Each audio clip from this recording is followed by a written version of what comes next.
Cousin falsely accused me of SA. Now my family is finally contacting me after almost 10 years. I grew up in what was probably the most normal of normal households. Parents worked a lot, but still managed to care for me and my 3 older sisters. We were never super close as a family, but never had any issues either. Same goes for my extended family. They always lived a few hours away, but we saw each other during summer, holidays, or Christmas and always got along great. But when we got older, we naturally grew apart as everyone had their own lives. I'm 31 now. In 2014, when I was 22 and attending uni, I got a phone call from my mother that turned my life upside down. I remember I didn't even answer at first because I was gaming with friends, but she called again immediately after the first call. This was an unwritten rule in the family. If you call twice like that, it's important, like someone died important. So when she called again, I excused myself and answered only to hear chaos in the other end, like people were arguing. But when my mom realized I had answered, it sounded like she went to another room and closed the door. I just asked what was going on and I heard she was crying. My memory of this conversation is a bit blurry, but she basically asked me if I had something to confess to regarding E. Is my cousin on my mom's side and is 7 years younger than me, 15 at the time. At that point, I hadn't even seen E for several years. I just said no and asked what this is about. She just cried even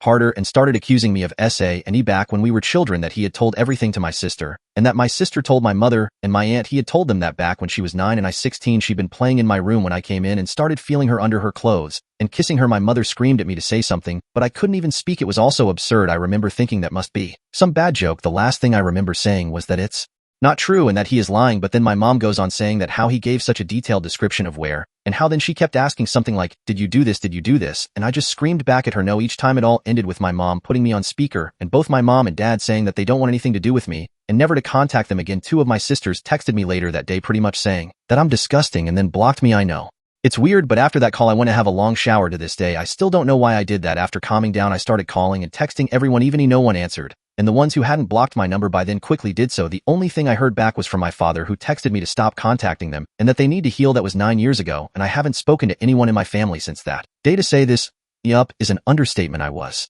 living in a haze for weeks after that and hardly ate at all. It didn't help that this was right before I was supposed to defend my bachelor's thesis and was already stressed out. Luckily, my co-writer said something was up and saved me by controlling the conversation so that I got the easy parts. Without him, I would have failed. Needless to say, no one came to my graduation. Then started the worst period of my life. I spent the first year expecting the cops to knock on my door and arresting me for sexual abuse. I didn't land any jobs, just living off my saved money. I drank a lot and died doxy. I also grew resentful and violent. The only reason I didn't hurt anyone is because no one was around. My neighbor called the cops on me once after I had smashed a glass, but I managed to convince the officers that I had just dropped it, and they went away since there were no others inside my apartment. Instead of sleeping, I spent my nights planning how I could hurt E and make sure no one ever found out, even thinking how I could actually do the things she'd accused me of. But much worse, I know. I'm not proud of that. I landed my first real job in my field in late 2015.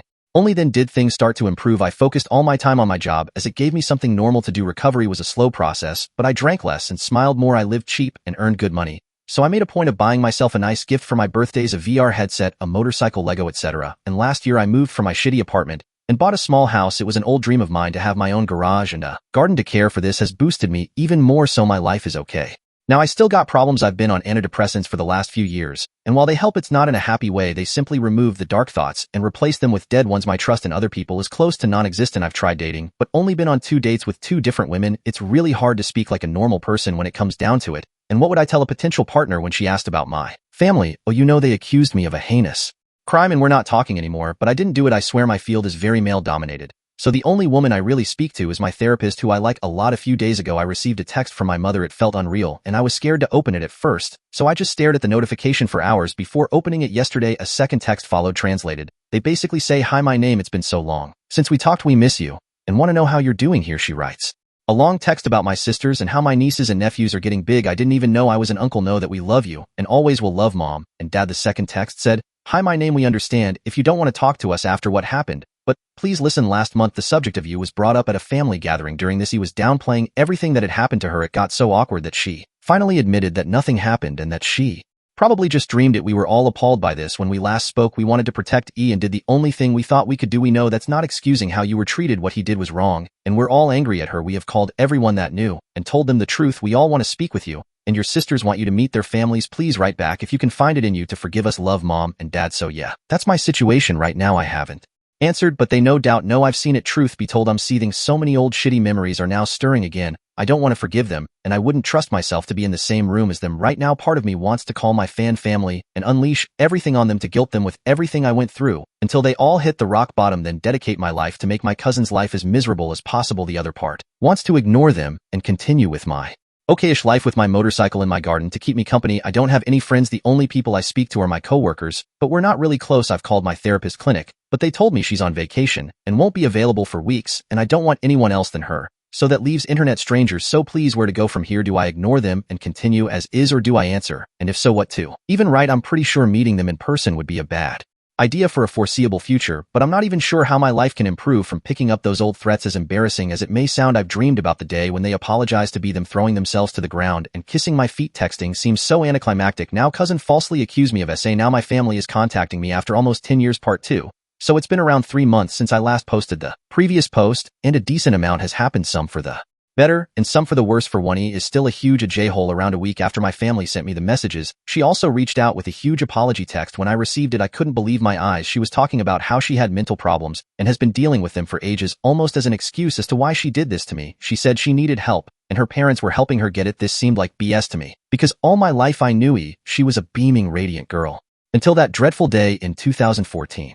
The whole text felt like she was just feeding the excuses to why it happened, and then ending it off with the shortest actual apology. My original plan was to go on with my life and try to slowly make it better and better, but seeing this push me to my limit, I had to respond and tear into her with the most foul words I could think of. In the end, the actual text I ended up sending said, "You think your mental problems are bad? Try being torn away and excommunicated from your whole family for 10 years. When you were just in the infant years of your adult life, and see how bad those mental problems become. I am still trying to deal with all of this, and the last thing I need is the culprit of my misery feeding me excuses as to why it happened. My other relatives may have been in the dark the whole time, but you knew the entire time, and it never dawned on you to say things sooner. You're lucky I did not alive myself at this point. My parents and sibling might be another story, but I will never be able to forgive you for the irreversible damage you have done to me and my relationships. Please rot in hell and never contact me again." She hasn't responded, but I can see that she got the message because of red receipts. Maybe she took the hint to not respond. The good news is that I also responded to my parents, nothing crazy in text, because we really got the whole conversation out over the phone. It felt weird hearing their voices. Again, I used to relate those voices to being safe at home, but after what happened, it was a whole new feeling. At first, I hated it. All the sour memories popped back into my brain from the day I last spoke to them. Those voices had been screaming at me for things I didn't even do. The conversation lasted about 3 to 4 hours, and while it was hard for me, and most likely them, it was the most productive conversation I've ever had with them. I thought it would be a lot of excuses just like but to my surprise, they not only apologized a million times over, but told me everything they were in the wrong about. They said it was weighing on them all these years, and now that the truth is out, they don't know how they can live with themselves. The one really hard part was when I asked them why they didn't hear me out or believe their own son. Compared to a niece, they told me they struggled with it immensely, but he had made it so believable that they felt they had no choice. I told them that instead of just cutting contact, they should have at least tried to get me help, but they gave me nothing to work with. They said they knew this, and that was the hardest part. After the first year or two, they said they wanted to contact me and try to figure things out, but they ultimately decided that me being who I was would not talk to them and things would just get worse. That got me heated a little bit, because who cares what type of person I am? What I really am is your son, and that comes first at the end.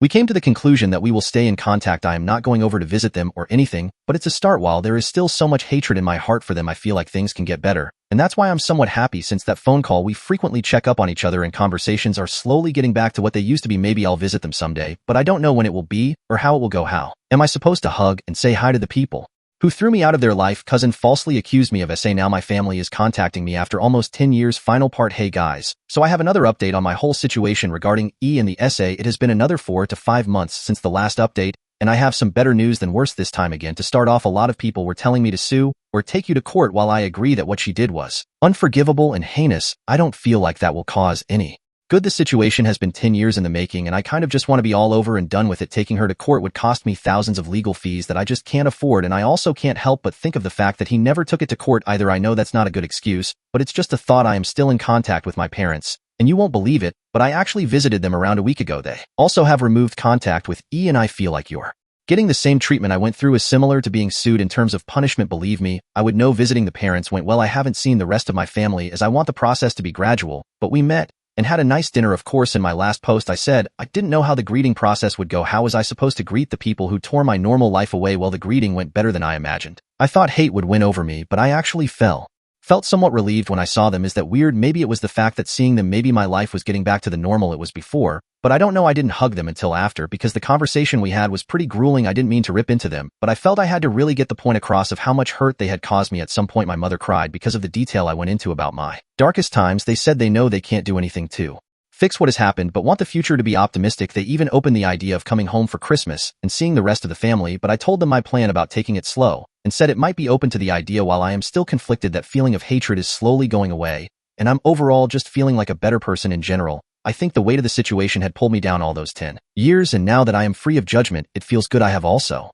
started dating now. I met a great girl that I am starting to slowly get serious with. Life is getting better. Who knows what will happen in the next 10 years after this, but for the first time in ages, I feel like things are going up. For all those reading, please use my story as an aid to your personal problems and grudges. Things do get better, even if you have to wait 10 years.